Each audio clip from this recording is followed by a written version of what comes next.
ఈరోజు సిద్దిపేట జిల్లా కేంద్రంలో ఇంటిగ్రేటెడ్ హాస్టల్కు ఆకస్మిక తనిఖీకి వచ్చి పిల్లలతో పాటు కలిసి భోజనం చేయడం జరిగింది. ముఖ్యంగా రేవంత్ రెడ్డి గారి ఏడాది పాలనలో హాస్టళ్ళు, గురుకుల పాఠశాలలన్నీ కూడా ఆగమైపోయినటువంటి పరిస్థితి. రేవంత్ రెడ్డి పాలనలో వేలాది మంది విద్యార్థులు ఆసుపత్రుల పాలయ్యారు. 49 మంది ముక్కుపచ్చలారని పసిబిడ్డలు ఇవాళ పొట్టన పెట్టుకున్నది రేవంత్ రెడ్డి ప్రభుత్వం.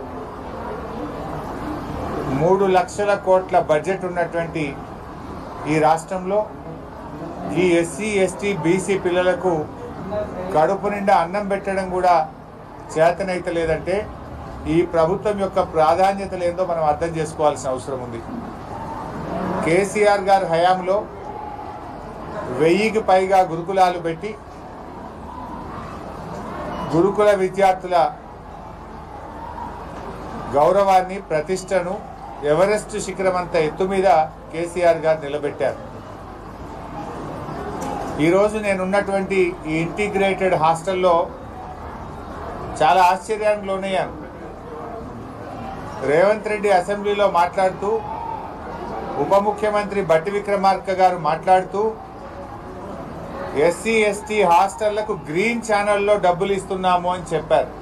Green channel. కానీ ఈరోజు ఇక్కడికి వచ్చి నేను పరిశీలిస్తే ఈ సిద్దిపేట పట్టణంలో ఉన్న ఇంటిగ్రేటెడ్ హాస్టల్లో June, July, August, September, October, November, December running month పక్కన పెడితే కూడా 6 నెలల నుంచి ఈ హాస్టల్కు ఇంతవరకు మెస్ ఛార్జీలు చెల్లింపు జరగలేదు. దాదాపు 9,50,000 రూపాయల మెస్ ఛార్జీలు ఫైనాన్స్ డిపార్ట్మెంట్లో క్లియరెన్స్ కోసం పెండింగ్లో ఉన్నాయి. హాస్టల్ వార్డెన్లు ఉద్దర తెచ్చి, అప్పు తెచ్చి, బంగారం కుదబెట్టి పిల్లలకి ఇంత అన్నం పెట్టే ప్రయత్నం చేస్తూ ఉన్నారు. 6 నెలలు మెస్ ఛార్జీ రాకపోతే ఆ పిల్లలకు అన్నం ఎట్లా పెట్టాలి? నాణ్యత కలిగిన భోజనం ఏ రకంగా మెయింటైన్ అవుతుంది అని నేను అడుగుతా ఉన్నా రేవంత్ రెడ్డిని. నువ్వు పైగా ఏమంటున్నావు? ఏ స్కూళ్ళనన్నా, ఏ హాస్టల్లోనన్నా అన్నం బాగలేకపోతే, పిల్లలకు వాంతులైతే, బయలు పెడితే, ఆరోగ్యం దెబ్బతింటే హాస్టల్ వార్డెన్ల మీద యాక్షన్ తీసుకుంటా అంటావు, టీచర్ల మీద యాక్షన్ తీసుకుంటా అంటావు, హెడ్ మాస్టర్లను సస్పెండ్ చేస్తా అంటున్నావు. తప్పు నీది.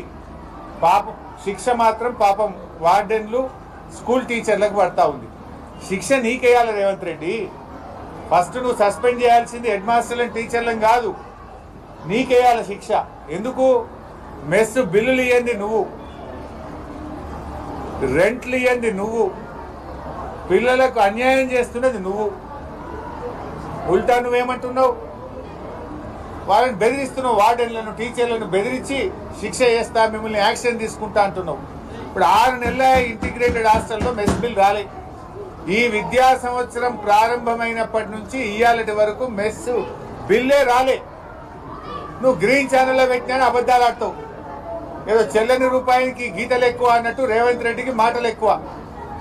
రేవంత్ రెడ్డి మాటలు కోటలు దాటాయి తప్ప చర్యలు శూన్యం. ఇలా ఇప్పుడు స్పష్టంగా ఏమర్థమైంది?